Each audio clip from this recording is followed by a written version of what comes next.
So,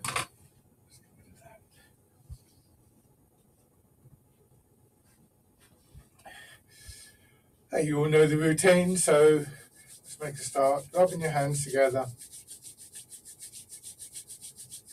and then tapping on your face.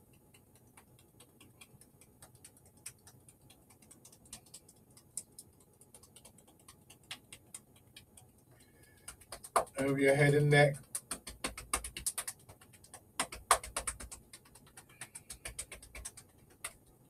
Down to one shoulder and your arm.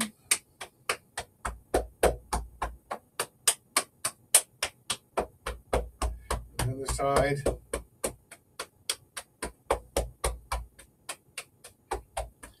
Upper part of your chest. And belly.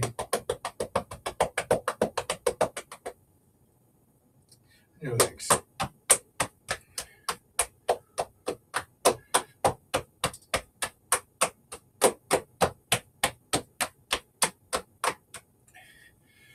And then gently turning your head. So there's a twofold purpose, at least twofold purpose, going through the same routine, same process of starting. One is that we're doing exercises that are good for the body. We're familiar with them, so we can perhaps take them a little bit further, a little bit deeper. But the other is the effect on the mind. It's a little bit like coming home or coming into somewhere very familiar. And that sense of not complacency, but of ease as we enter a familiar environment, or that we associate with it, the space, the quiet, the settled quality.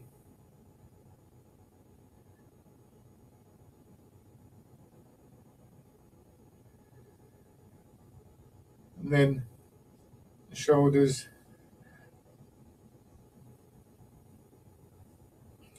So this, of course, is the meditation of Tai Chi.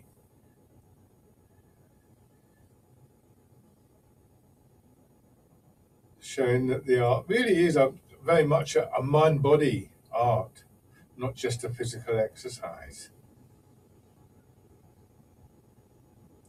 And then going forwards.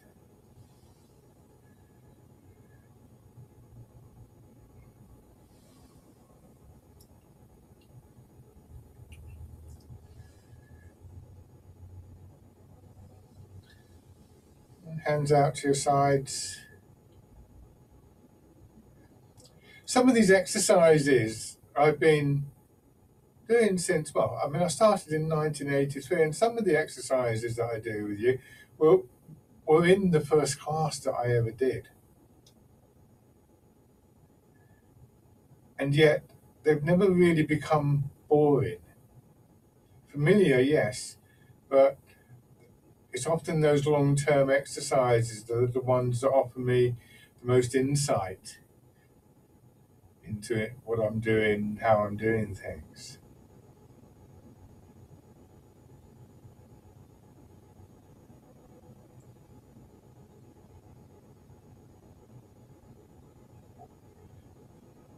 And then winding around. Notice the feeling of your whole arm moving, so that you're just aware of this rotation within your shoulder joint. A very subtle feeling.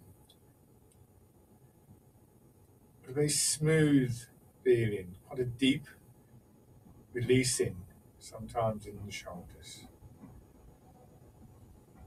And then back the other way. And of course that's partly due to the fact that, as I pointed out many times now, when we do this, it's not so much that the effort is being placed in our shoulders and our arms, but rather the effort, or if you prefer, our attention, is very much focused in that upper part of the body. Come to the sitting position. There's worse things to do than to sit for a few minutes, because again, that has the effect of just drawing our attention into this quieter space, but also gives us a chance to really consider things like rooting down. Can you, for instance, focus for maybe a minute just on the feeling of your hips sinking into the chair? It's remarkably difficult to do that. I wouldn't claim to be able to do it myself, but the effort that we make to try and do it is actually very valuable. And then when we tilt forwards, we feel that little bit of increase of pressure in the balls of our feet, and then back. Using our legs and using that feeling that the hips dropping back. It was this lovely, open, spacious feeling in the upper part of your body. Remember, your chin is pulled in. Don't, so as is often the case for us, don't start coming back up by pulling your head back.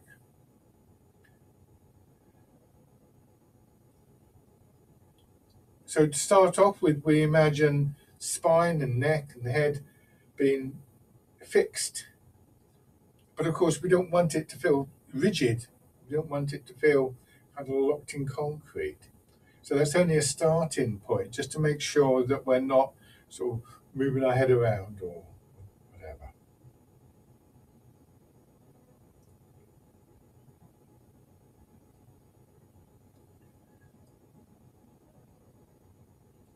And then turning.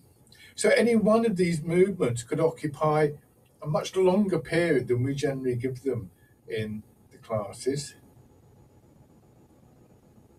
And often in that repetition, it's almost like we go through layers of awareness of what's happening in our body.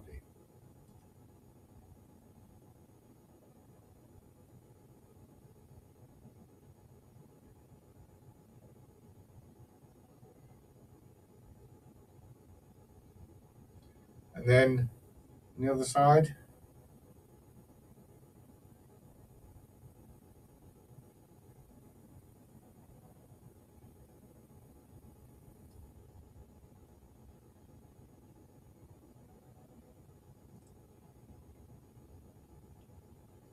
And around.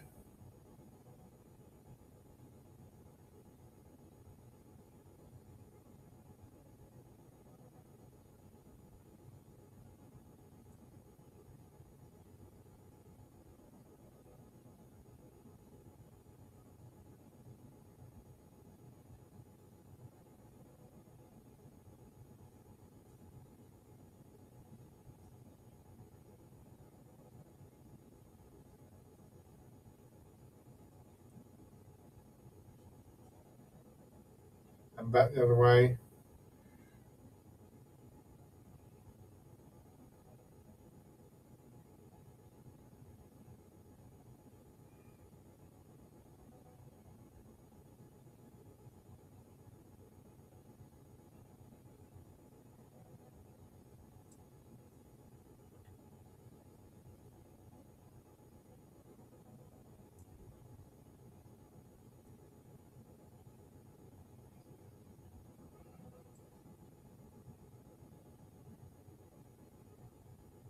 And back to the center.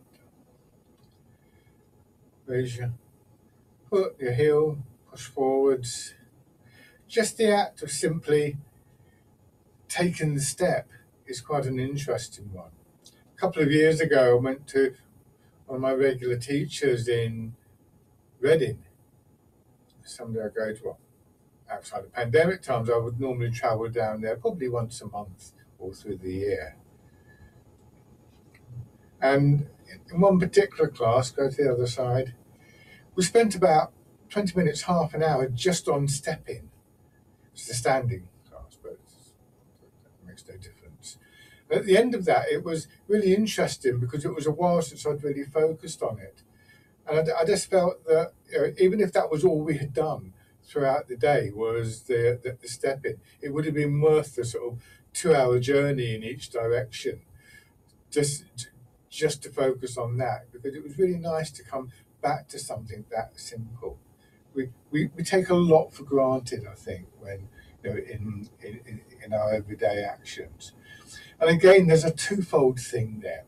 One is stepping is important, yet we take it for granted. The other thing is that it means that the very act of stepping can be something that brings our attention into our body, helps us to center, to quieten, and so on and so forth. So, always there are the benefits are two-way in these things.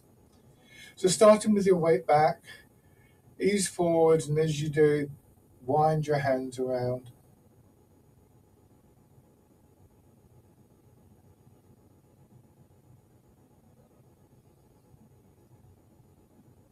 Easy and gently.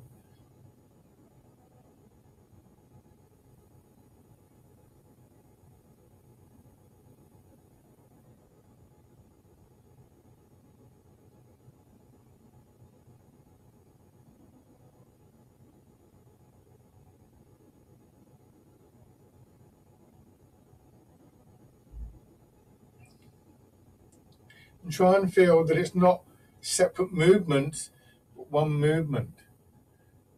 The movement forwards comes up your back and into your chest, and we get this folding in of the chest, and then reverse of that coming out, and that brings our arms around in front.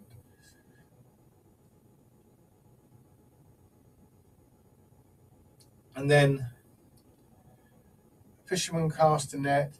Same thing really, except that we don't have the rotation.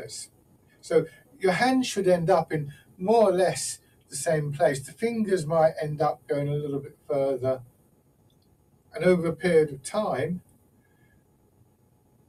you would find probably that your arms went a bit further out and up. The sort of time scale I'm talking about, by the way, is if you practice this exercise for half an hour. So don't rush the process. Remember this idea of cultivation. You don't, if you plant a bulb or plant a seed, you don't rush the seed. You don't expect it to grow all in one day.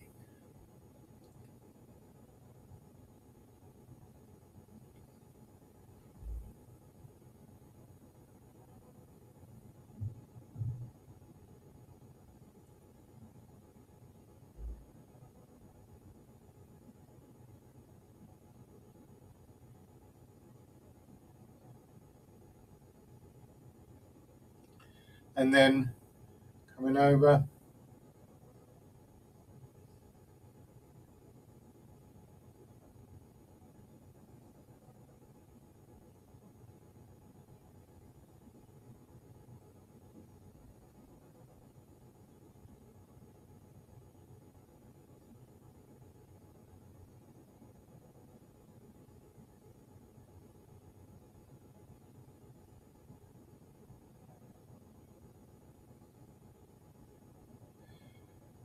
Sometimes we might want to view the physical mechanics of the movement. Other times, focus on the imagery. And other times, go beyond both and just do the exercise. And this is where the familiarity becomes really useful, because we no longer have to think in those terms. Is it physical? Is it the mind? Or whatever? It just happens. And we're able to just enjoy, go deeper into the movement.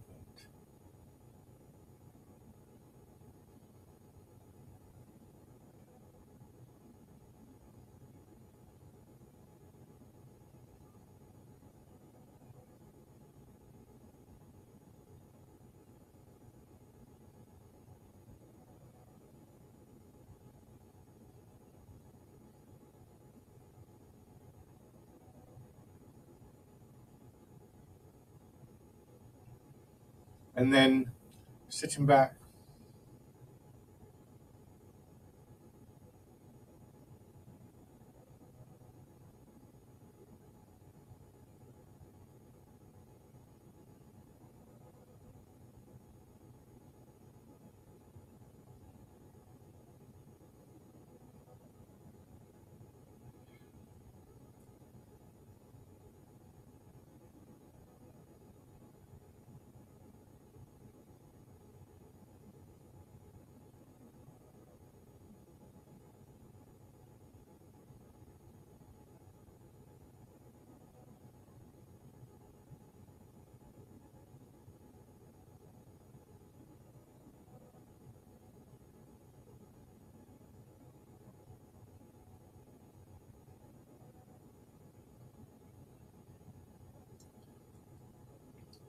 and pushing away.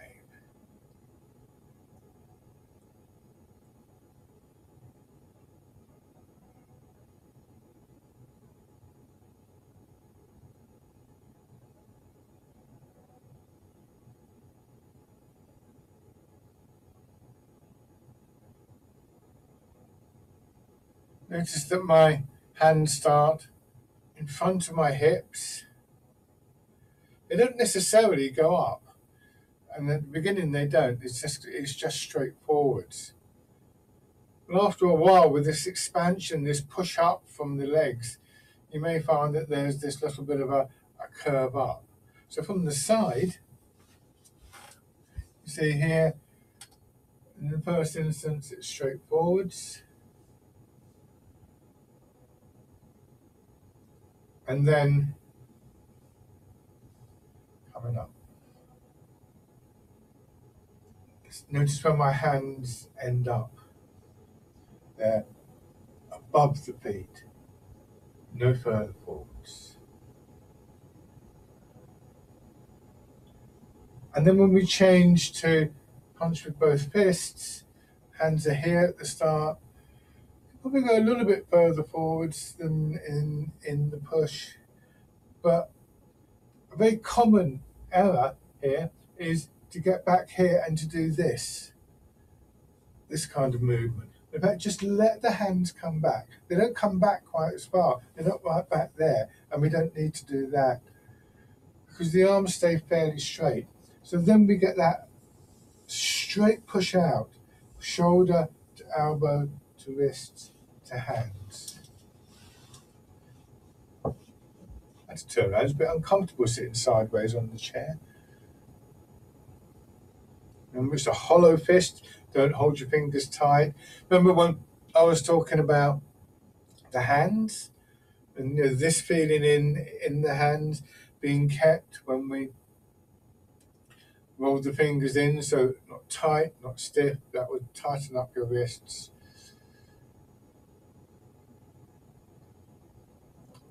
And then this little sequence of 3 that we do, going back to pigeon spreads its wings.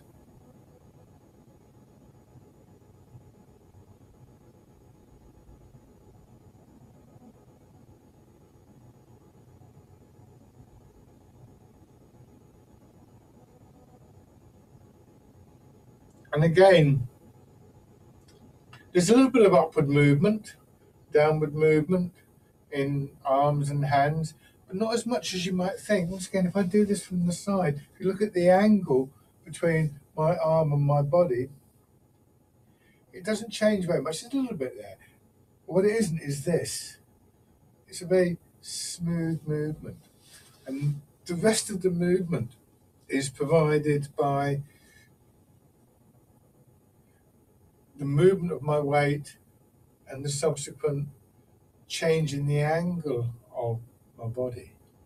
So once again, hips and feet are very important. So now, pigeon spreads its wings.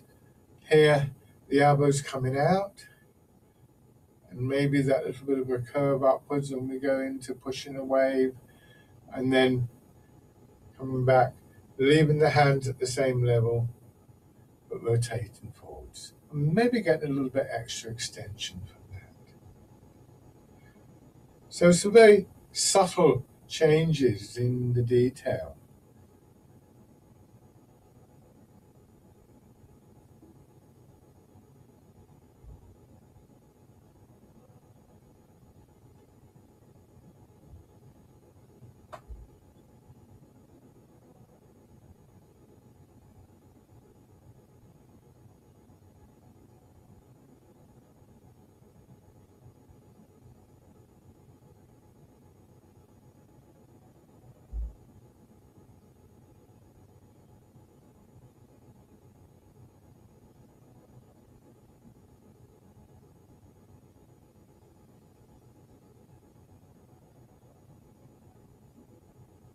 Do one more round.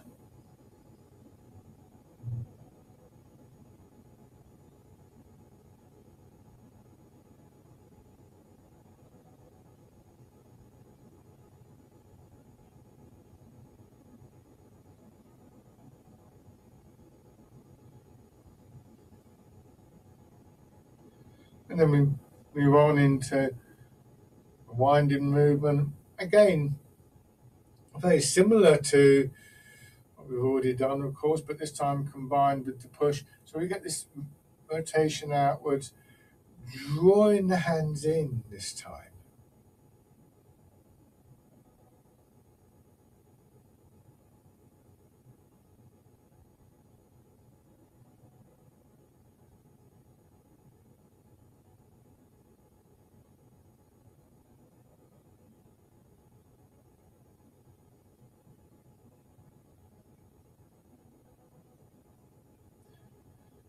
One more time, and we change to the vertical movement. So these are always a little bit more difficult, particularly in the chair based, to really feel where the movement is coming from. So first of all, make sure that you're not lifting your shoulders, by which I mean that you're not doing this. See how my shoulders will come up there? That's very common, and we end up sort of with this very tight movement. Imagine somebody gently pushing down on your shoulders, and respond by pushing down through your feet and your hips.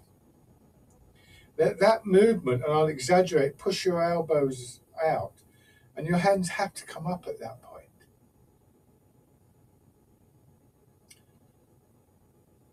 And you may want to exaggerate it at first, but don't do that too much, because what I really want you to notice is what's happening in your back and your spine and your sides.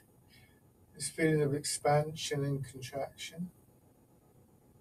Sense of the energy, if you like to think of it like that, coming up from the ground. So we gradually discover new ways, less habitual ways of making what can be quite difficult movements.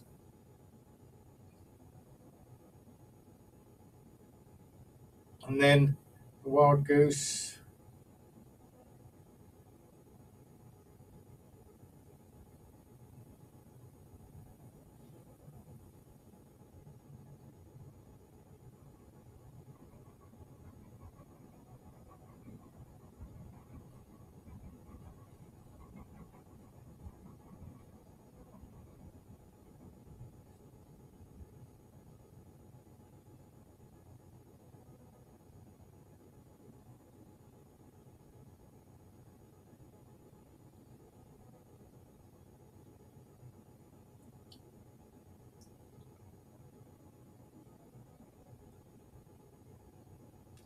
And part in the clouds.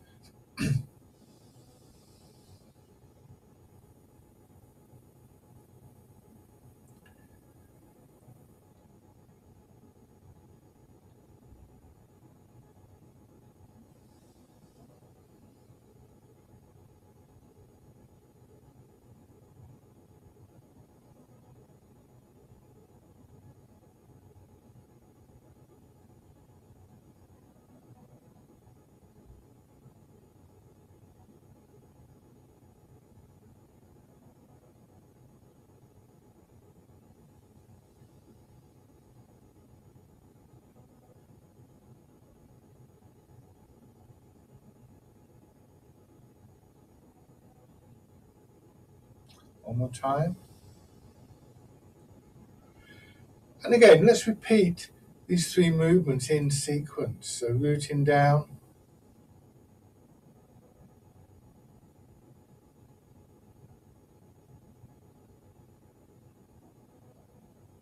wild goose,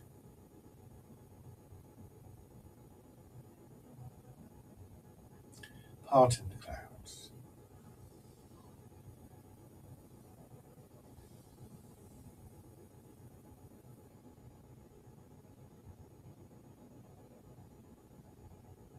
And again.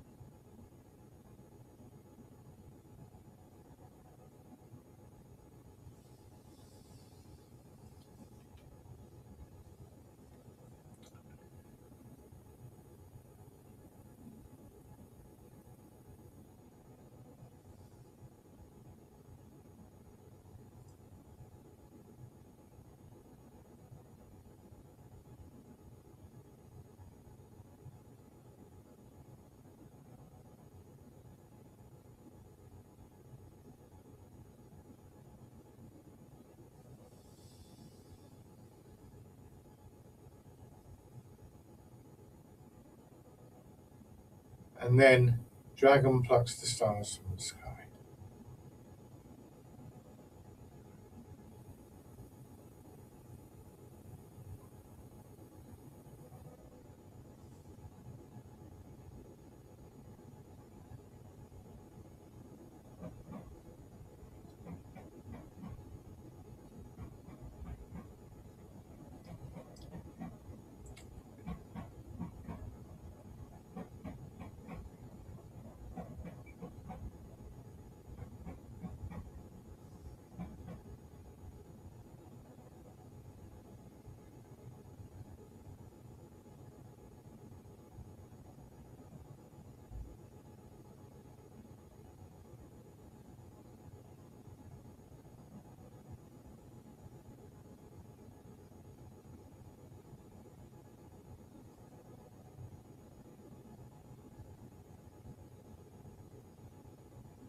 Remember that sense of somebody just leaning on your shoulder. So your shoulder drops as your hand goes up.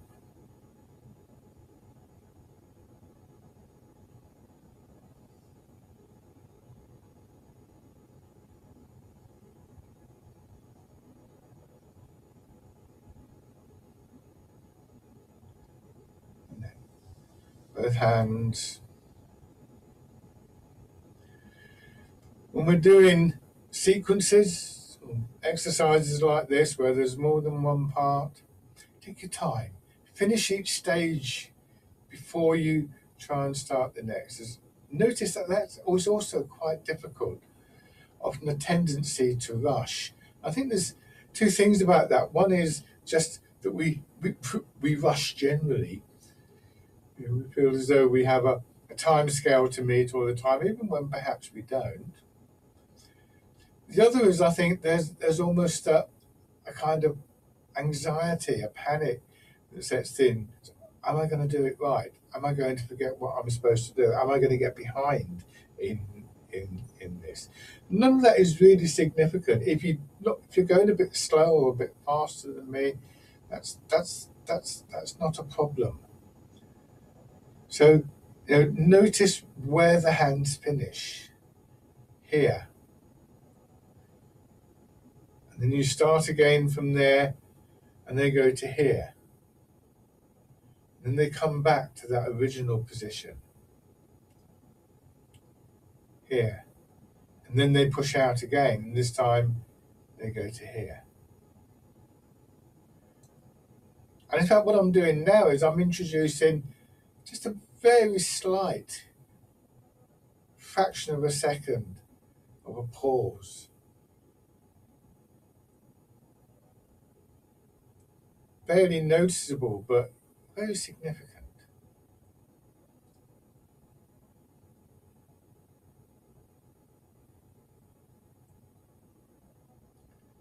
So this time, add in the turning in. And the same thing, you come back to this position. You push up from the feet and the legs.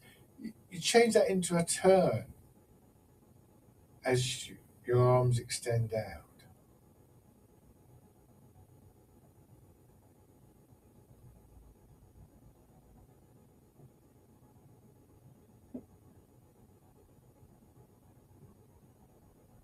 Finishing with the sideways push.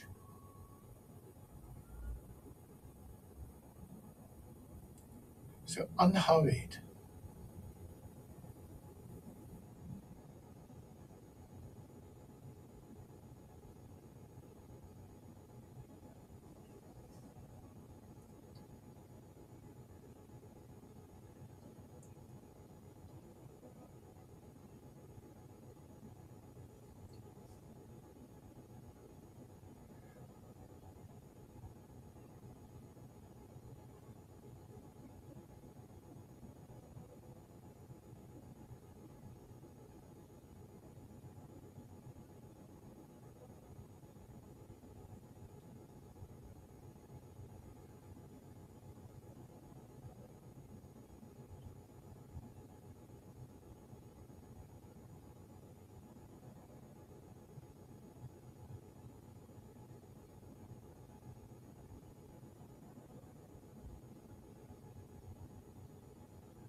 One more round.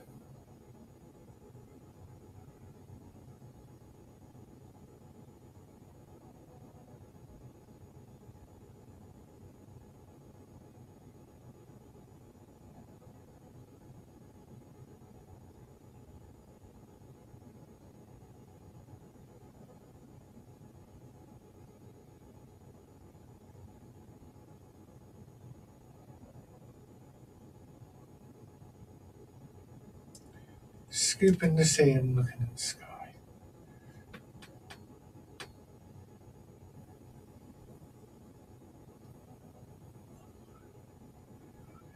Once again, think about what's happening with your arms. Obviously, there's a bit more movement in the arms than in some of the previous ones, but see there again, the angle hasn't changed. And then I turn the hand, and that brings them back. It's going to be easy to show with one hand. So I get to here, I go forwards, my fingers get pushed out a little bit. There's the space between my arm. Look, it hasn't changed until I get to here, and that's when the chest opens. So what it isn't is this. It's not a kind of straining in the arms.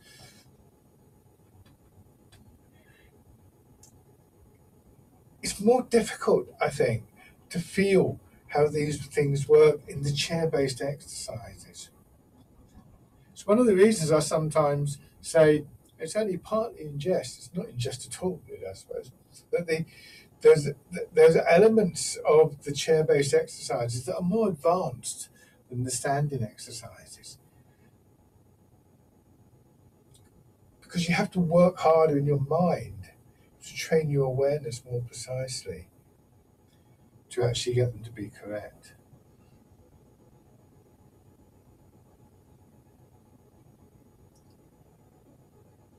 And then,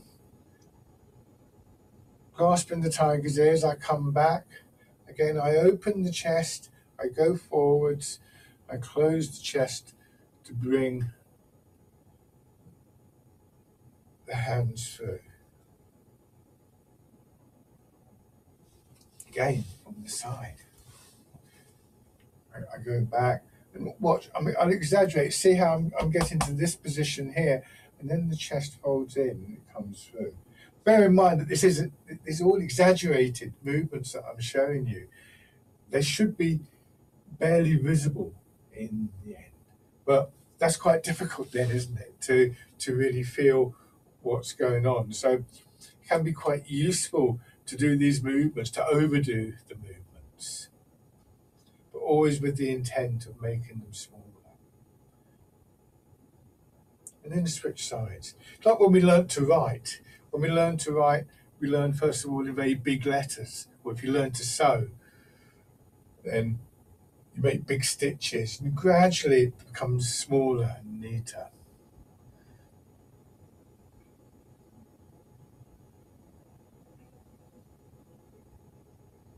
So again, a method of cultivation.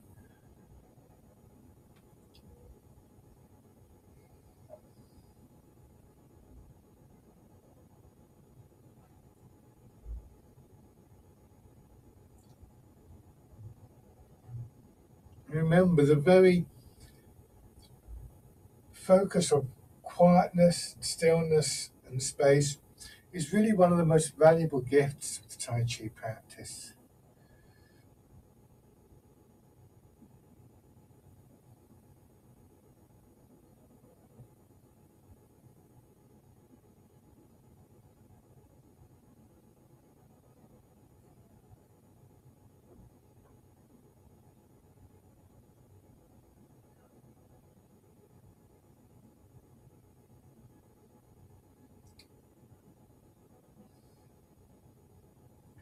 And then hands fisted.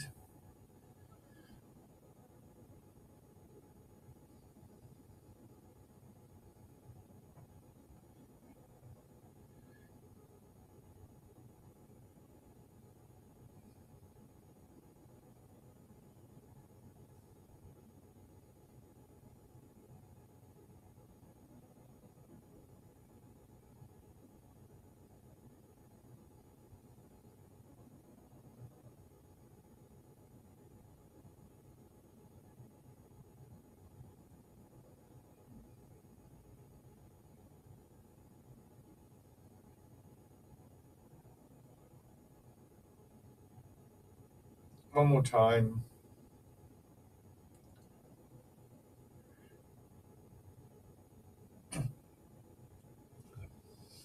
So now, part in the Wild Horses Mane, one of the more difficult exercises, that precision of movement, that quietness, that stillness from which we can observe the movement, are your best friends here. Start by just transferring your weight forwards and backwards. So when we go forwards, we're going straight back, weights in the middle, and then we go forwards, weights split between 50% in each leg. But then we come back and more of the weight, maybe 60% is in this hip. You go forwards and turn, maybe 60% weight is now in this leg. So if you're mirroring my movements, that will be your left hip and buttock, and then right leg. And then here, you turn slightly to your right. That's right hip and buttock forward into the left leg. Remember, your leg absorbs the weight as you move in.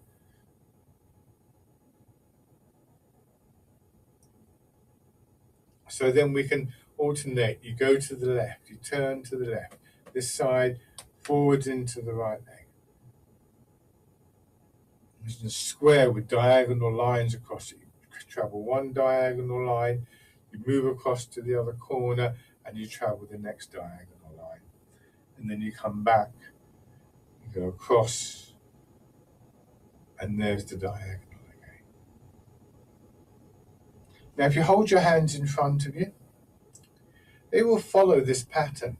If you had a table in front of you and a pen in your hand, you would draw the pattern that your weight is making.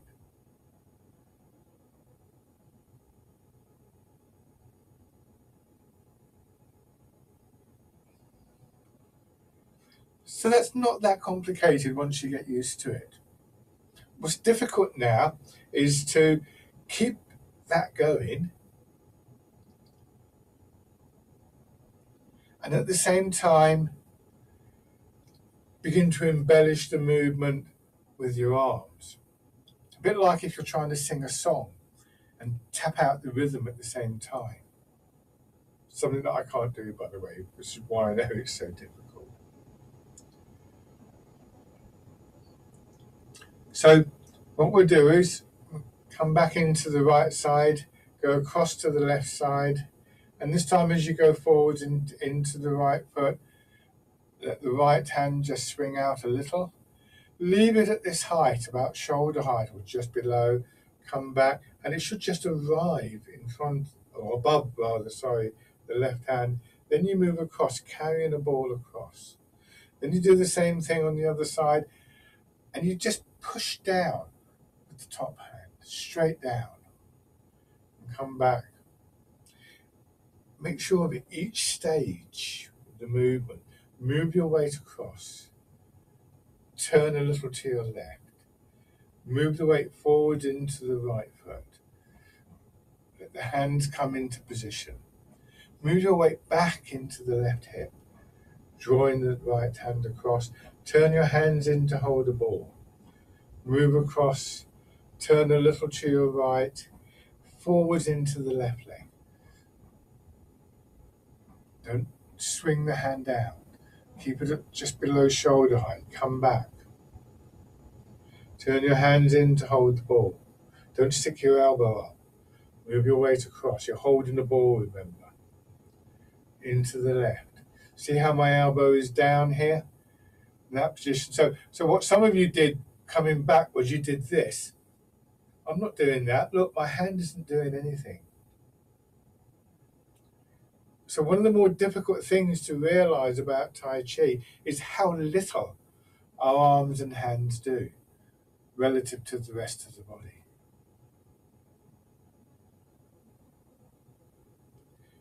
Take your time.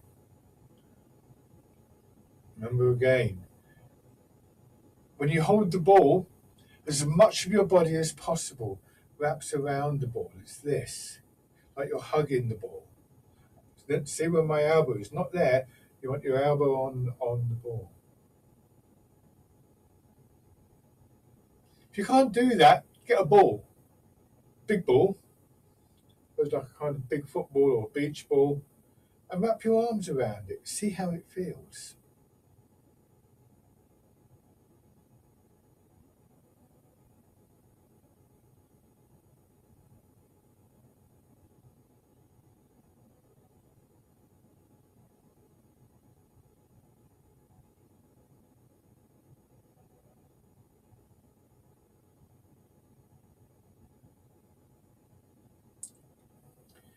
Notice whether you've gone faster. Have you sped up? Think about why. There's no fire. There's no hurry. It's not a race. Just enjoy the slowness, the steadiness of the movement.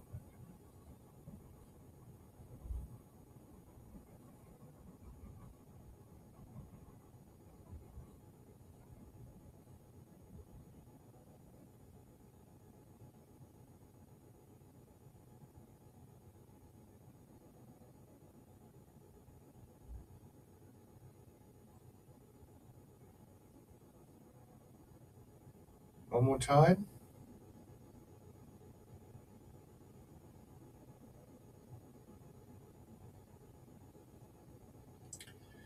And then rest. Okay? Rubbing your hands together. And tapping over your face.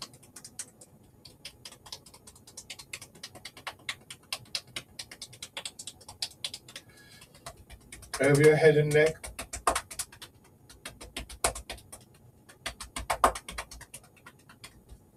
Down to one shoulder.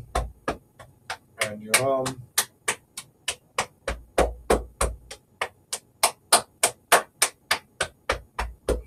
On the other side.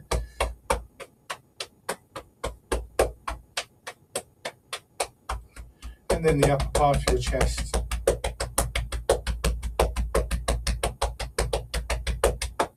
Your belly.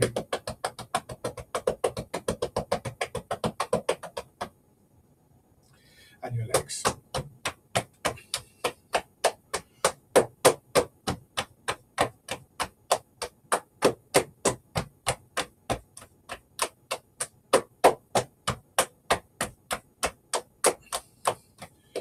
Okay. Understand.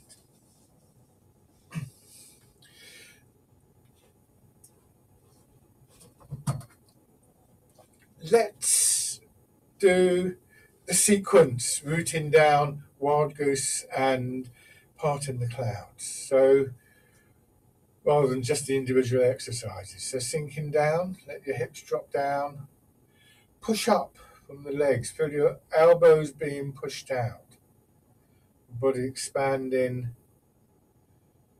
and contracting. It's almost like your fingers are stuck together, but then you separate them and expanding and contract and move back so you can see my fingertips. And then Part in the Clouds. And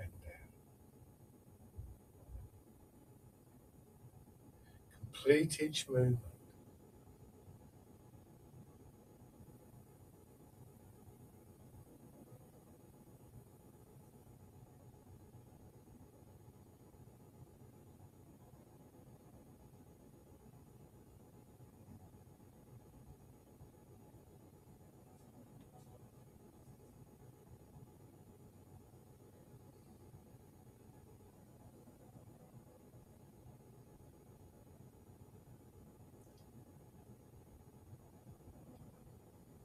Bring your fingers in. Push up, elbows being pushed apart, but your fingers staying close together. Now your fingers separate. So there's a ball under the palm of each hand, and you're just pressing the ball down into water. And then you let your hands drop down. No rush.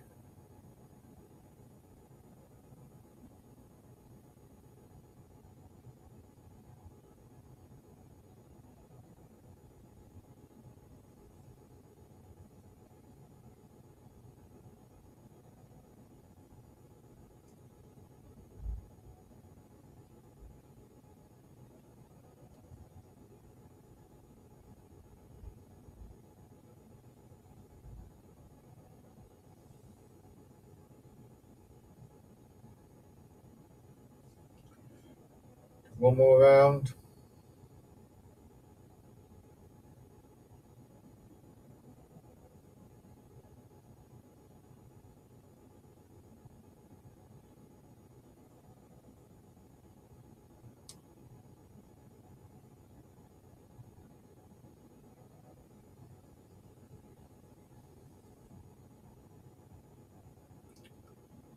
Good. Forwards. Here that pause can be really emphasized as you settle into each leg. Taking just a moment, a split second really, in the end, just to be aware of your posture, your root.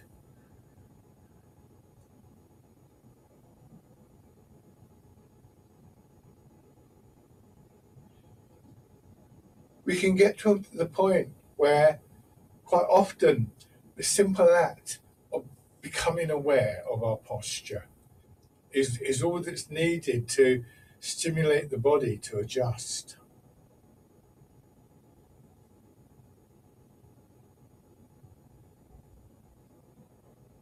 Which is great, of course, because you're making the tea or doing the shopping or cleaning the windows or something like that. That's what you want. You don't want to just keep stopping and thinking, oh, is my shoulder in the right place?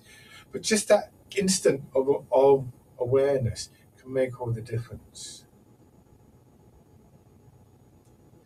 And then raising your toes and your heel. Remember that all of these ideas are based on practice and are based on a very practical thing.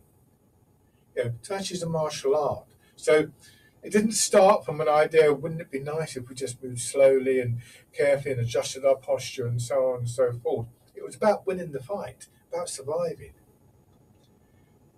And it was found that the best way of doing that was to develop these techniques, or that was an important part of it. So it started from a very practical, what was for the people in the days when it started, everyday occurrence almost. Stepping in. I hope that fighting isn't an everyday occurrence for you. It's not for me. But there's plenty of other areas where in everyday life, in our activities, having both things like good posture, good movement, and that quieter, calmer mind are actually useful. Not least amongst which is taking a step.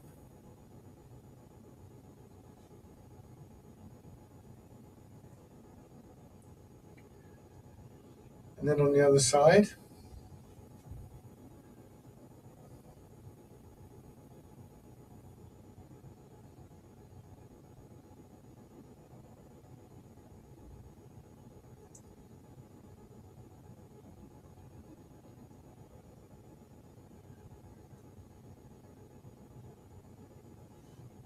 raising your toes and your heel.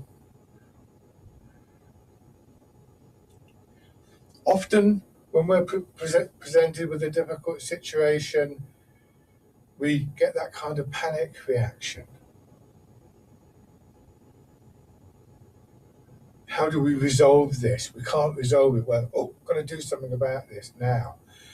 But we can see it, Tai Chi is an exercise in problem solving. And the first stage of solving that problem is always to center, to root, and step in. And from that point of view, it doesn't matter if the problem is somebody trying to fight you or dealing with the letter from the bank manager, or current terms, just simply being able to deal with the stresses around us in our lives without it having a detrimental effect on our well-being.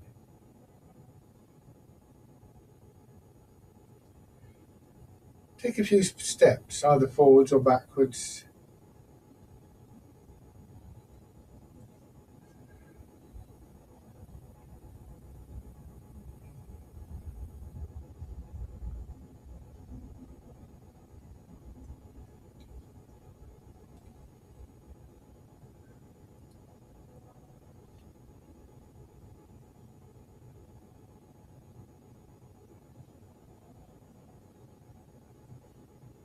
So the problem is wind blows the willows, dragonfly skims the water.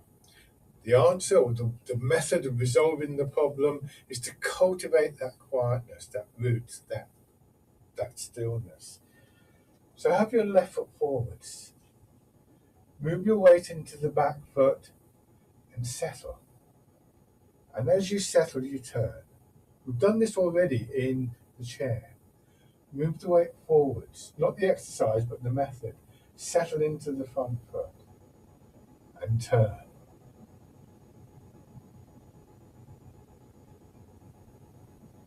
Remember, don't overdo the arms because that will distract you.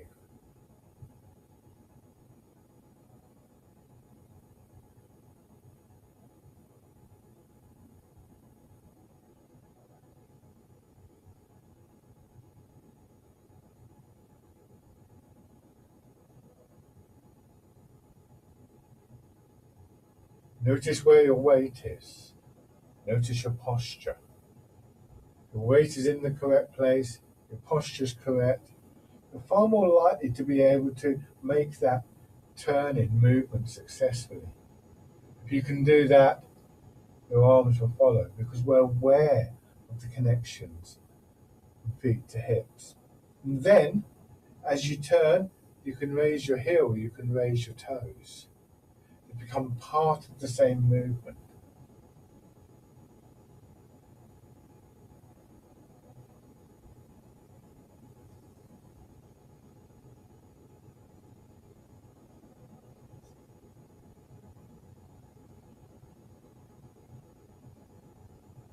And then you're in a position to be able to take the step.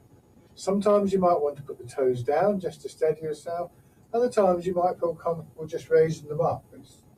It's the least important part of the exercise.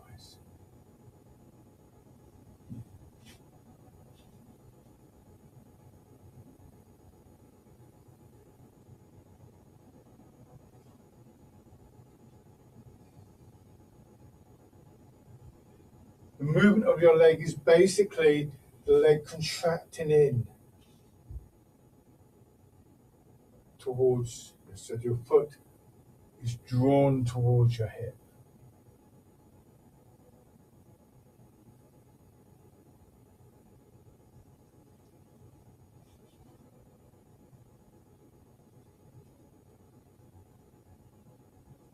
Okay, shake out.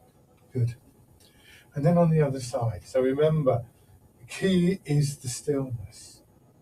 Sinking back, turning, feeling the expansion through your body.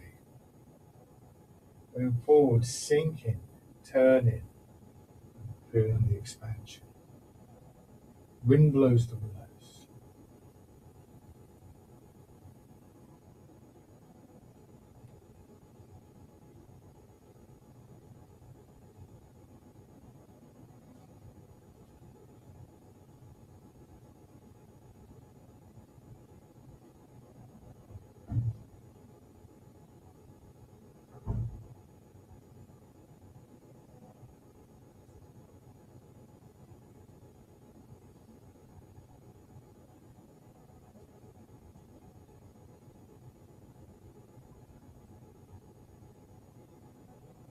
And then raising your toes and your heel.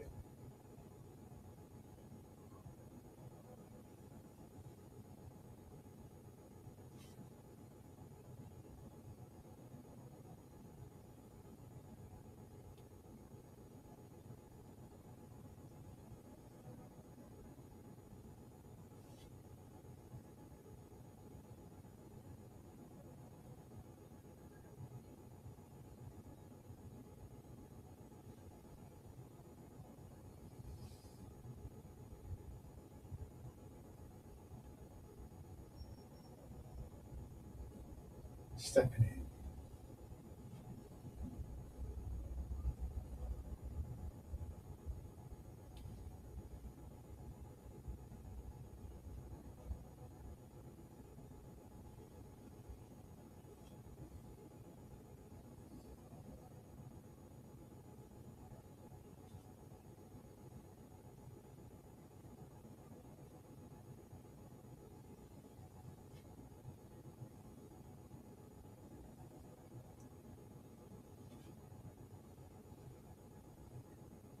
And go back to your chairs. This has never really let me down, this approach. And I think one of the first times I noticed the value of this, and it was very simple really. It was a winter's evening. I was going to visit a friend of mine, and it was a familiar, I knew where I was going. And there was a little pub on the corner. The pub was nothing to do with it, actually, believe it or not. And what I hadn't never realised was just in front of the pub, the pavement sloped slightly. I hadn't ever noticed it, but I noticed it that night because it was slippery. So I was going along, and as I put my foot down, I started to slip, and I kind of went backwards, and I just dropped. Rather than flailing around, which is our normal response, but there's nothing to hold on to. There was I wasn't near a wall or anything like that. There was nothing to why flap my arms around. My instinct became to drop, to find that root, that stillness. And what actually happened was, rather than falling over, and I could have hurt myself quite easily, I dropped down and I actually slid down the slope a little bit on one foot. I don't think it would have won any Olympic medals for ice skating. It wasn't particularly graceful, but I wasn't looking for grace at that point. I was trying to stay upright, and that was really interesting. I realised this was quite soon after I started Tai Chi, a year or two. And the problem is I'm about to fall over. The answer: find that sense of centre. But we can only find it if we're familiar with it. If you're sitting there thinking, I haven't got a clue what he's talking about, think about what I've been saying to you. Can you feel your hips on the chair? Can you feel a bit of weight in your feet? That's where it starts. And it doesn't always seem as though that's likely. I know. I didn't believe my teacher when we first started off, but I persevered with that. I did the exercises and so on and so forth. So let's go back to that feeling. Embrace tiger, return to mountain. Let your hips sink down. As always, it can be very useful to notice whatever it is that brings you back.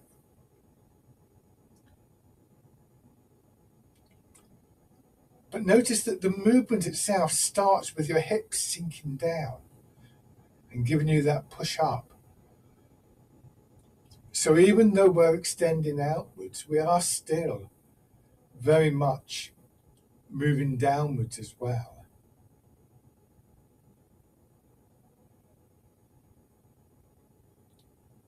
So we're establishing a location, if you like to think of it like that we're going to come back to.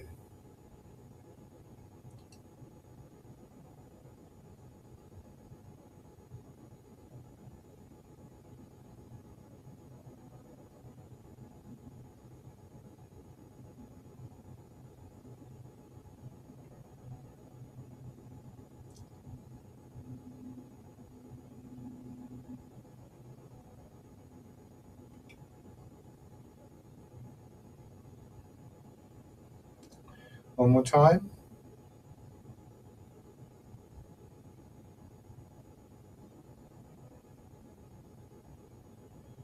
And rest.